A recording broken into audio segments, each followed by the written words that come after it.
अरे रही रही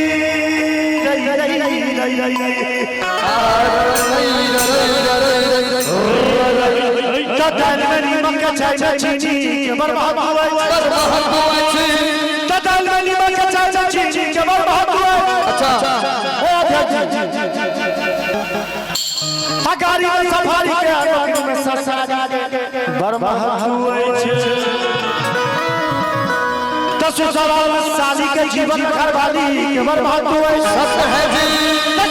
साली के जीवन में घरवाली के बर्बाद हुए तो है घर के प्रोग्राम पंडाल के बेईमानी में दलाल के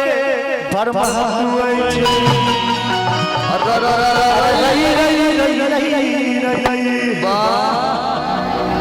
बादो में पाई दे रुक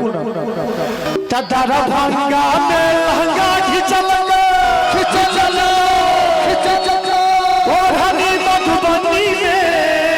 बाबू सोना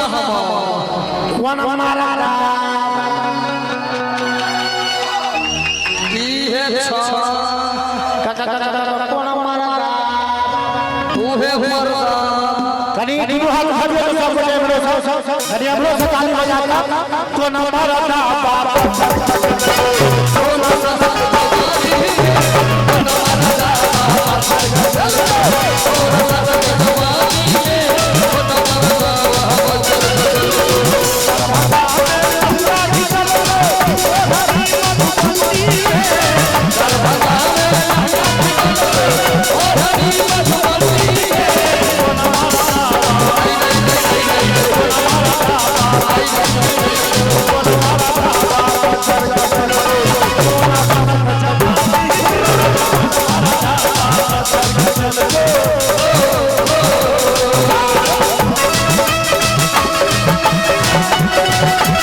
के छोरा सब बच्चा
झंझारपुर में मलाई चचल को अच्छा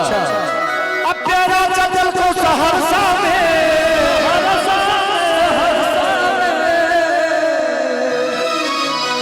कौन मर्दा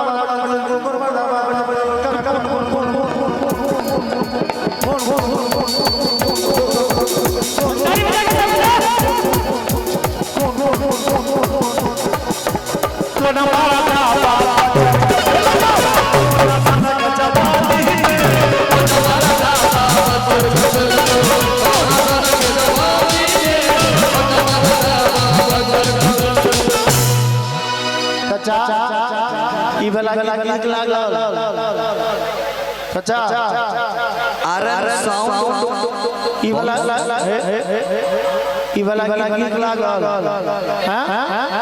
इसरे में काम लेकिन ई त नवयुवक सब से गीत छले धिया पुता सब अहाँ के जमाना में